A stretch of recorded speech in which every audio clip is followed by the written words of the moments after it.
Imagine a world where the Holocaust never ended, but expanded to consume tens of millions more.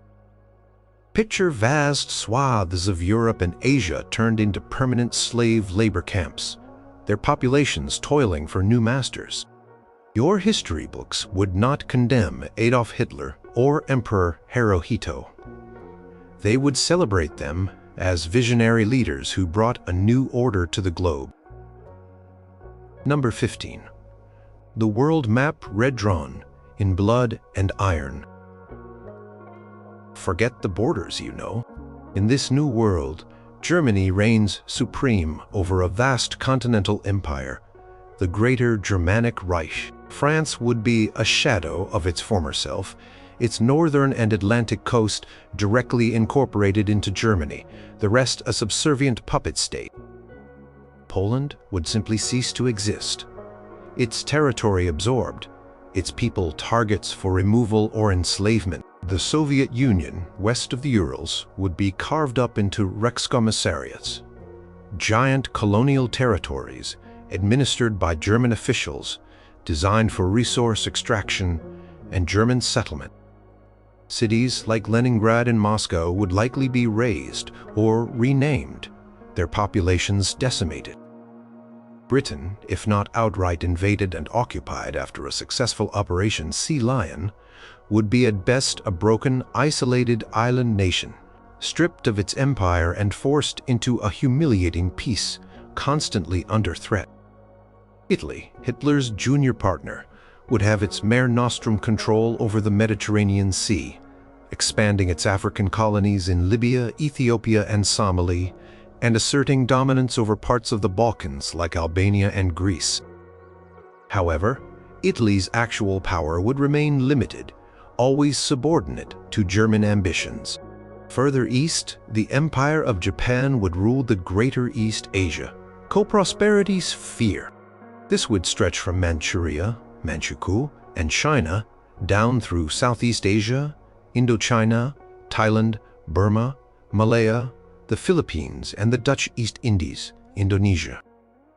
Australia and New Zealand would be under constant threat of invasion or forced into subservience. India, freed from British rule, might find itself under a new, harsher Japanese influence, or fragmented. The United States, even if not immediately invaded, would face hostile superstates across both the Atlantic and Pacific, its global influence extinguished.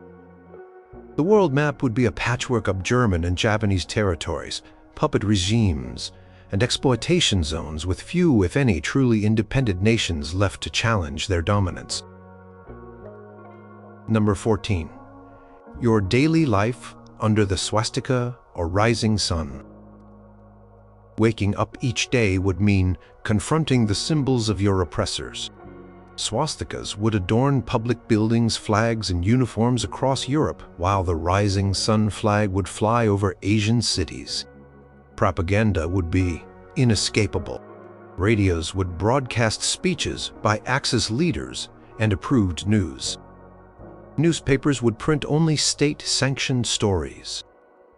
Posters glorifying Hitler, Mussolini, or Emperor Hirohito would be on every street corner. Children would be primary targets for indoctrination. Your children would attend schools where history is rewritten to praise the conquerors and demonize the defeated.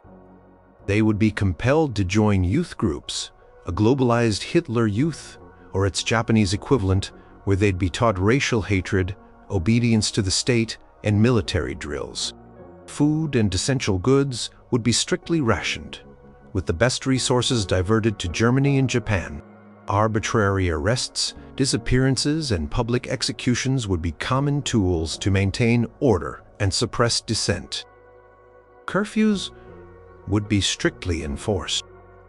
Informants would be everywhere. Neighbors encouraged to spy on neighbors, speaking the wrong word, listening to a forbidden radio broadcast, or even showing insufficient enthusiasm for the regime could lead to imprisonment, torture, or death. In occupied territories, local languages and customs would be suppressed, replaced by German or Japanese.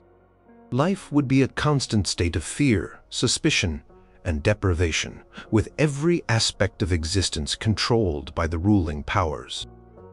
You would have no rights, only duties to the state, and your value would be measured solely by your utility to the new masters. Number 13. The master race doctrine as global law. The Nazi belief in Aryan supremacy and Japan's own notions of Yamato racial superiority would become the organizing principles of global society. In German-controlled territories, the Nuremberg laws or even more extreme versions would be implemented on a continental scale. People would be classified by race. Those deemed Aryan or racially pure Germans, and perhaps some other Germanic peoples like Scandinavians, would be at the top. Everyone else would fall into categories of inferiority. Slavs, Poles, Russians, Czechs, Serbs would be designated as Untermenschen, subhumans, fit only for slave labor or extermination to make way for German settlers. Jews, Roma, and Sinti would face the full horrifying completion of the final solution across all conquered lands, with no place to hide.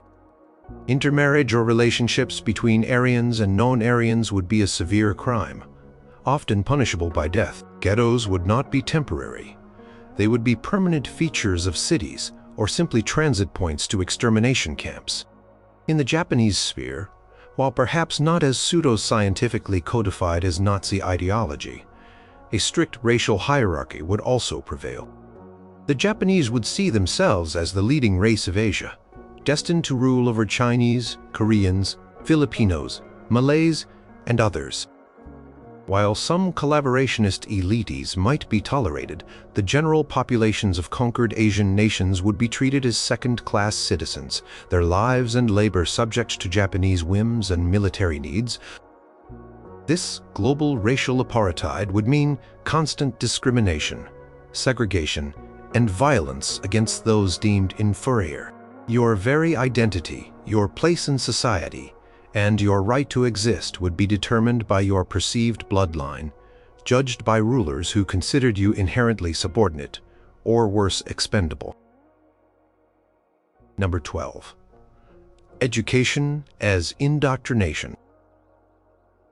Forget learning about critical thinking or diverse perspectives. Schools under Axis rule would become factories for conformity and fanaticism. In German Europe, the curriculum would be entirely reshaped by Nazi ideology. Biology lessons would focus on racial science, teaching children the supposed superiority of the Aryan race and the dangers of racial mixing. History would be rewritten to glorify Germany, Adolf Hitler, and the National Socialist movement, while vilifying Jews, communists, and the defeated Allied nations. Textbooks would be filled with propaganda, portraying Germans as heroic liberators and other peoples as deserving of subjugation. Physical education would be heavily emphasized, especially for boys, to prepare them for future military service. Teachers would be carefully vetted for ideological loyalty. Those who resisted or showed any dissent would be purged, imprisoned, or worse. Students would be encouraged to report on teachers or even their own parents if they expressed views contrary to Nazi doctrine. Membership in the Hitler Youth, for boys, and the League of German Girls, for girls, would be virtually compulsory, extending indoctrination beyond the classroom with paramilitary training, ideological instruction, and rituals of loyalty to the Führer. Similarly, in Japanese-controlled Asia, education would serve to promote Japanese culture, language, and the cult of the emperor. Local histories and languages would be suppressed or replaced. Students would be taught to revere the emperor as a living god and to see Japan as the rightful leader of Asia. Loyalty, obedience, and sacrifice for the state would be the paramount virtues instilled from a young age. Independent thought would be extinguished, replaced by rote learning of state-approved dogma. Generations would grow up knowing only the twisted reality presented by their conquerors, their minds shaped to serve the interests of the new global empires. Number 11. The silencing of art and intellect. Creativity and free thought would be dangerous enemies of the state in an Axis-dominated world. In German Europe, Joseph Goebbels' Ministry of Propaganda would exert total control over all forms of cultural expression.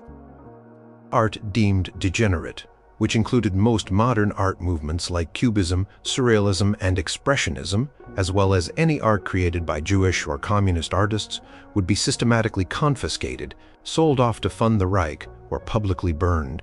Museums would be purged, their collections replaced with state-approved art that glorified Aryan ideals, rural life, heroism, and the Führer. Classical art that fit the Nazi aesthetic would be promoted. Architecture would follow Albert Speer's monumental, intimidating style, designed to awe and dwarf the individual. Literature would suffer a similar fate. Books by Jewish authors, communists, pacifists, or anyone critical of Nazism would be banned and destroyed in massive public burnings. Libraries would be stocked only with approved texts. Theatrical performances, films, and music would all serve as propaganda tools, reinforcing Nazi ideology and promoting hatred. Composers like Mendelssohn, due to his Jewish ancestry, would be banned, while Wagner would be celebrated. In Japan, a similar cultural repression would occur. Traditional Japanese arts that aligned with militaristic and nationalist values would be promoted, but any Western influences deemed decadent or individualistic would be suppressed. Strict censorship would control literature, film, and theater, ensuring they all supported Japan's war aims and the ideology of the Greater East Asia prosperity sphere. Intellectuals, writers, artists, and scientists who did not conform would face persecution, imprisonment, or forced exile if they were lucky. Many of Europe's and Asia's brightest minds would be silenced, killed, or forced into subservient roles, creating a cultural wasteland where only state-approved propaganda could flourish. Innovation in non-military fields would stagnate as free inquiry and debate, the lifeblood of intellectual progress, would be extinguished. Number 10. Slave labor empires. The economies of the victorious Axis powers would be built on the backs of millions of enslaved people. In German-controlled Eastern Europe, the horrifying vision of General Plan Ost would be fully realized. This plan called for the extermination, expulsion, or enslavement of tens of millions of Slavs, Poles, Russians, Ukrainians, Milesians, Czechs to clear land for German colonization. Lebensraum. Those not immediately killed would be reduced to a massive, uneducated slave labor force, toiling in agriculture, mines, and factories for the benefit of the German Reich. They would live in subhuman conditions, with minimal food, shelter, and no medical care, their lives considered expendable. It was a plan for demographic catastrophe on an unprecedented scale. German companies, like IG Farben and Krupp, already infamous for their use of slave labor during the actual war, would see their operations expand dramatically, profiting immensely from this brutal system. Concentration camps, already sites of slave labor and extermination, would proliferate and become permanent institutions of the new German order. In Asia, Imperial Japan already had a brutal record of using forced labor in occupied territories, like Korea and China. Millions of Chinese and Korean civilians, as well as Allied prisoners of war, were forced to work in mines, factories, and on construction projects under horrific conditions, with high death rates from starvation, disease, and abuse. This system would be expanded across the Greater East Asia prosperity sphere. Populations of Indonesia, Malaya, the Philippines, and Indochina would be ruthlessly exploited to provide raw materials and labor for the Japanese war machine and economy. comfort women. Tens of thousands of women and girls forced into sexual slavery for Japanese soldiers would see their plight continue and spread. This global system of enslavement would not just be a temporary wartime measure. It would be a fundamental permanent feature of the Axis world order, ensuring the economic prosperity of the master races at the cost of unimaginable human suffering and degradation for hundreds of millions. Number 9. The perpetual war machine. Peace in any meaningful sense would be an alien concept in a world dominated by Nazi Germany and Imperial Japan. Core ideologies of both regimes were inherently expansionist and militarist. Hitler's concept of Lebensraum was not a finite goal. It implied a continuous drive for more land and resources. Nazi ideology glorified struggle and war as essential for the health and vitality of the Aryan race. Similarly, Japan's military leadership believed in an unending mission to dominate Asia and secure resources, seeing war as a purifying and ennobling force. Even after achieving their initial grand objectives, Germany controlling Europe, Japan controlling East Asia, these empires would likely turn on each other or seek new conquests. Hitler had already expressed his long-term intentions to eventually confront the United States. Japan, too, might see America as an ultimate rival. Internal tensions within the Axis could also lead to conflict. For instance, Germany and Italy had overlapping ambitions in the Balkans and Mediterranean. Germany and Japan might eventually clash over influence in Central Asia or Siberia should the remnants of the Soviet Union be further divided. Society itself would be permanently militarized. Children would be indoctrinated from birth for war. Resources would be continuously channeled into military production. Scientific research would prioritize weapons development. Young men, and perhaps women in some roles, would face compulsory, lengthy military service. Even in times of peace, the world would exist in a state of high tension with constant border skirmishes, arms, races, and preparations for the next major conflict. The Axis powers had risen through violence, and violence would remain their primary tool for maintaining and expanding their power. There would be no lasting stability, only a grim cycle of oppression and warfare as the victorious empires constantly sought to consolidate their gains and eliminate any potential future threats. Number 8. Science in service of death. Scientific advancement in an Axis-controlled world would take a terrifyingly dark turn, yoked to the ideological and military goals of the ruling powers. Nazi Germany's obsession with racial purity would mean that racial hygiene and eugenics would become central scientific discipline. Unethical human experimentation, already carried out by doctors like Joseph Mengele in Auschwitz and by the Japanese in Unit 731 in Manchuria, would continue and likely expand, unchecked by any moral or ethical consideration. Prisoners of war, racially inferior individuals, political dissidents, and inmates of concentration camps would be subjected to horrific medical experiments, testing vaccines, poisons, endurance to extreme conditions, and new surgical procedures, all without consent and with immense suffering. The knowledge gained would be used to further racist policies, develop methods of mass sterilization, or create more effective ways to kill. In Japan, Unit 731's research into biological and chemical warfare, which involved vivisecting live prisoners and deliberately infecting them with diseases like plague and anthrax, would receive continued funding and support. These weapons would be further refined and stockpiled, posing a constant threat. Rocketry and jet propulsion, areas where Germany made significant advances during the war. V-2 rockets, Mi-262 jet fighter, would see accelerated development, not for space exploration or civilian transport, but for creating more advanced intercontinental ballistic missiles and superweapons. Pursuit of atomic weapons would also be a high priority for both Germany and Japan.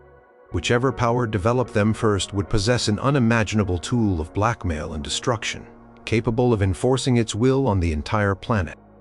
Legitimate scientific inquiry in fields not directly beneficial to the state or its military would be stifled or ignored. Pursuit of knowledge for its own sake would wither, replaced by a science dedicated to control, oppression, and death. Number 7. The eradication of undesirables beyond the known Holocaust. The term Holocaust primarily refers to the genocide of 6 million Jews by the Nazis and their collaborators. In an Axis-victorious world, this systematic killing would not only be completed across all of Europe, but would serve as a template for the elimination of many other groups deemed undesirable of life, lebenswertes Leben. The Nazis had already begun the mass murder of Romani people, Roma and Sinti, with hundreds of thousands killed. This genocide would be pursued to its horrific conclusion. Slavs, particularly Poles, Russians, and Serbs, were also targeted for massive depopulation under General Plan Ost. While many were destined for enslavement, millions more would be deliberately starved, worked to death, or outright murdered to make way for German settlers. People with disabilities were victims of the Nazi euthanasia program, Ekation T4, where tens of thousands of German citizens were gassed or given lethal injections. This program, officially halted due to public outcry but continued covertly, would be revived and expanded across the Reich and its territories, eliminating anyone deemed a burden on the state or a threat to Aryan genetic purity. Homosexuals, particularly gay men, were persecuted, imprisoned in concentration camps, and subjected to forced castration or medical experiments. This persecution would intensify and spread. Political opponents, communists, socialists, trade unionists, Democrats, clergy who resisted would face systematic arrest, torture, and execution. Jehovah's Witnesses, who refused to conform to Nazi ideology on religious grounds, would continue to be brutally suppressed. The Japanese, while not having the same codified exterminationist ideology as the Nazis, for all these groups engaged in mass killings of civilians in occupied territories, most infamously the rape of Nanking. Under their rule, any group perceived as resisting Japanese authority or challenging their racial hierarchy would face brutal retribution. The world would become a place where entire categories of people lived under constant threat of state-sanctioned annihilation simply for who they were. Number 6. No news but state news, no truth but state truth. Imagine a world without a free press, without independent journalists, where every piece of information you receive is filtered through the state. In German-controlled Europe, the Reich Ministry of Public Enlightenment and Propaganda, under a figure like Joseph Goebbels, would have absolute control over all media, newspapers, radio, films, books, and even public posters. All news would be carefully crafted to reflect the Nazi worldview, glorify Hitler and the Reich, demonize enemies, and promote obedience. Foreign news broadcasts would be jammed or strictly forbidden, with severe penalties for listening. Journalists would be state employees, their job not to report facts, but to disseminate propaganda.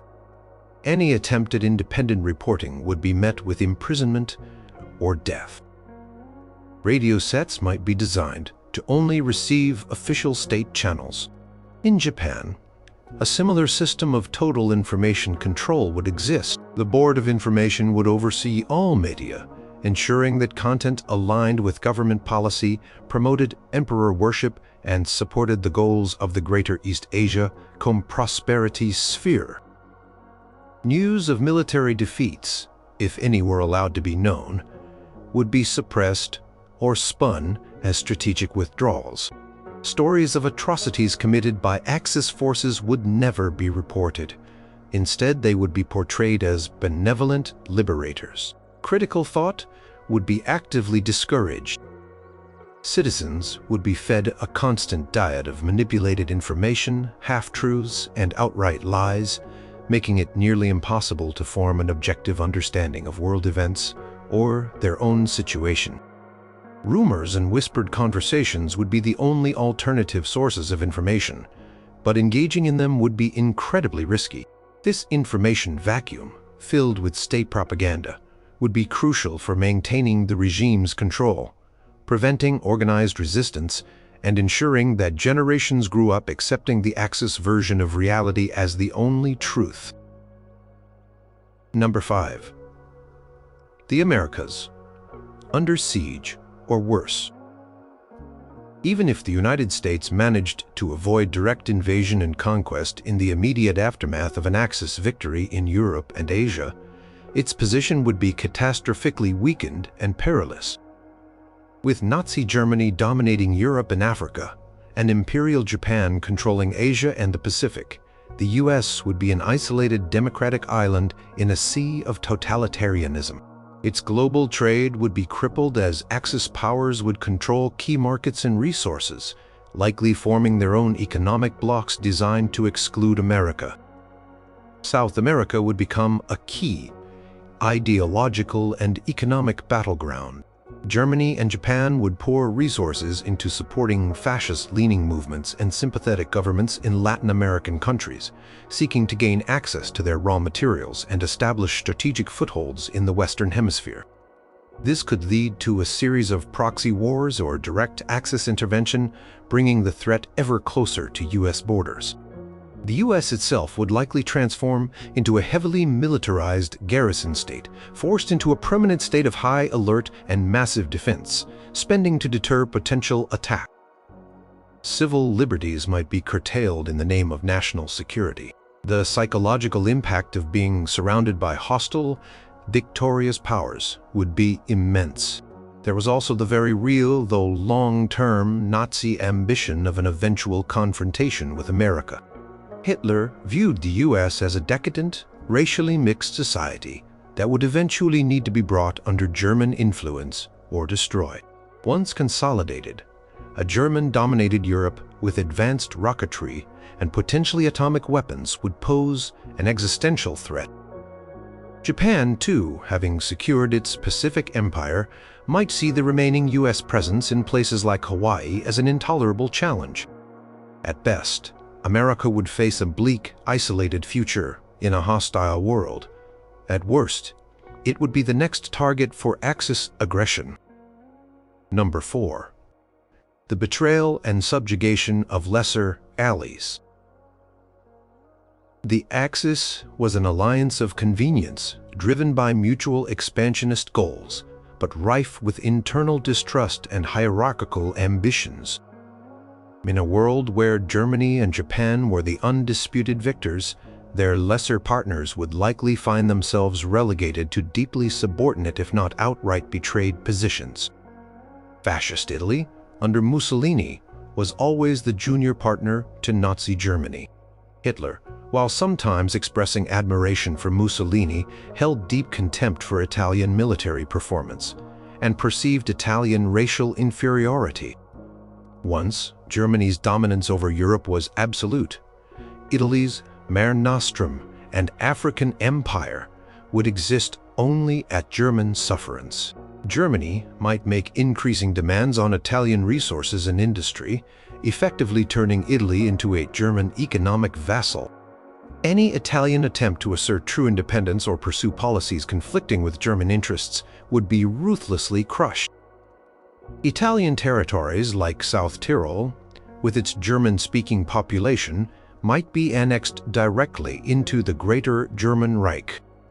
Other Axis allies or collaborators in Europe, Hungary, Romania, Bulgaria, Slovakia, Croatia, would become mere puppet states, their resources exploited, their foreign policies dictated by Berlin.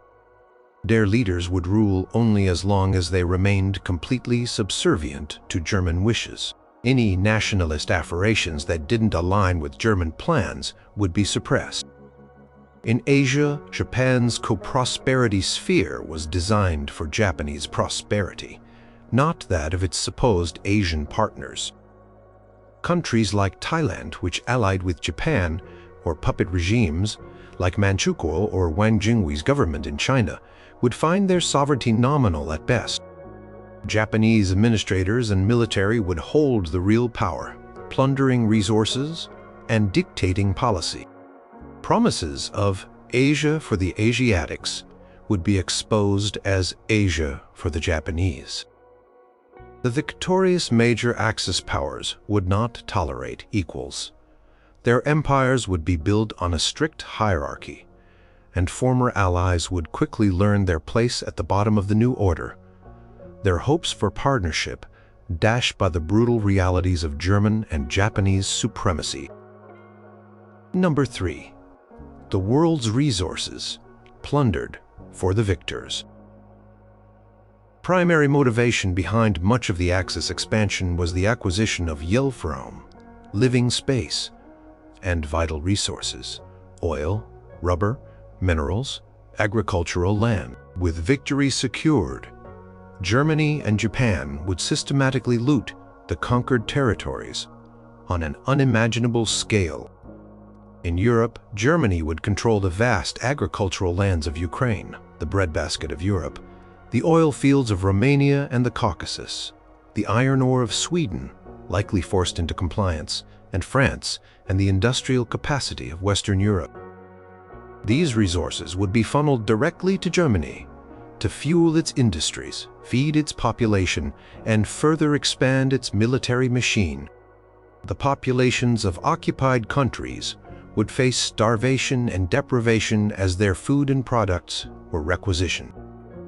Complex systems of exploitation, already being set up during the war, would be perfected. German corporations would take over key industries across Europe, often using slave labor. The economies of conquered nations would be entirely reoriented to serve German needs, destroying local industries that competed with German ones and reducing these countries to mere suppliers of raw materials and cheap labor. Similarly, Japan's Greater East Asia co-prosperity sphere would be a massive resource extraction zone. The oil, rubber, and tin of Southeast Asia, Indonesia, Malaya, the rice of Indochina and Burma, and the coal and iron of Manchuria and China would all flow to Japan. Japanese corporations, Seibatsu, would dominate the economies of these regions, displacing local businesses and exploiting local populations. The stated goal of co-prosperity would be a cruel joke, as the wealth of Asia was systematically drained to enrich Japan and support its continued military dominance. This global plundering would lead to immense prosperity for the German and Japanese master races, but would condemn hundreds of millions in the conquered territories to poverty, hunger, and a life of servitude, their lands and labor exploited to sustain the new empires. Number 2, a future without freedom for generations. An Axis victory would not just mean a change of government, it would signify the death of freedom as a concept for vast swaths of humanity, potentially for generations. The totalitarian systems of Nazi Germany and Imperial Japan were designed for permanence, seeking to control not just the bodies but also the minds of their subjects. Children born into this world would know nothing else. They would be educated from birth in the ideologies of racial supremacy, emperor worship, and blind obedience to the state. Critical thinking, dissent, and individuality would be ruthlessly suppressed through propaganda, surveillance, and terror. Family structures themselves would be undermined, with children encouraged to inform on parents who showed any sign of disloyalty. Constant fear of the secret police, the Gestapo in German Europe, the Kempeitai in Japanese Asia would pervade every aspect of life. Neighbors would suspect neighbors. Any form of organized resistance would be incredibly difficult and perilous, likely met with collective punishment and mass executions. The very idea of democracy, human rights, freedom of speech, or religious tolerance would be eradicated from public discourse, dismissed as decadent and degenerate concepts of a defeated world. Generations would grow up believing that the hierarchical, brutal order imposed by the Axis was natural and just. Even if decades or centuries later, these empires eventually crumbled due to internal contradictions or renewed conflict, the psychological and cultural scars would be profound. Humanity's understanding of itself, of society, and of governance would be warped. The memory of freedom would fade, replaced by a deeply ingrained culture of submission and fear. Rebuilding free societies from such a legacy would be an almost insurmountable task, as the fundamental building blocks of trust, individual autonomy, and open inquiry would have been systematically destroyed. This dark future would stretch on a seemingly endless night for human liberty. Number 1. The unthinkable death tolls and the lost potential. The human cost of an Axis victory would be staggering, far exceeding even the horrific losses of the actual World War II. The Holocaust would see its full pan-European completion, meaning the murder of virtually every Jew on the continent, potentially 9 to 11 million people. The genocide of the Romani people would also be completed. Beyond these, General Plan Ost called for the elimination or enslavement of some 30 to 50 million Slavs in Eastern Europe through planned starvation, forced labor, and direct killing to make way for German colonization. In Asia, Japanese atrocities, such as the continued massacres in China and brutal occupation policies across Southeast Asia, would lead to millions more deaths from violence, starvation, and disease. The use of slave labor on a continental scale by both Germany and Japan would result in death rates comparable to or worse than those seen in the concentration camps. Perpetual warfare. A core tenet of Axis ideology would mean ongoing conflicts and further loss of life as the empires sought to expand or suppress rebellions. Beyond the sheer numbers of dead, consider the lost potential. Millions of scientists, artists, thinkers, writers, and innovators who could have contributed to human progress would be murdered, silenced, or forced into subservient roles. Entire cultures, languages, and traditions would be systematically erased through policies of Germanization and Japanization. The intellectual and cultural development of humanity would be set back by centuries, forced down a dark path of ideological conformity and brutality. Medical advances would be perverted by unethical human experimentation. Technological progress would be overwhelmingly focused on creating more efficient tools of destruction and control. The world would be robbed not just of the lives lost, but of the creativity, compassion, and progress those individuals could have brought. It would be a global tragedy of unimaginable proportions, a bleeding wound on the human spirit that might never truly heal, fundamentally altering the trajectory of human civilization for the worse forever.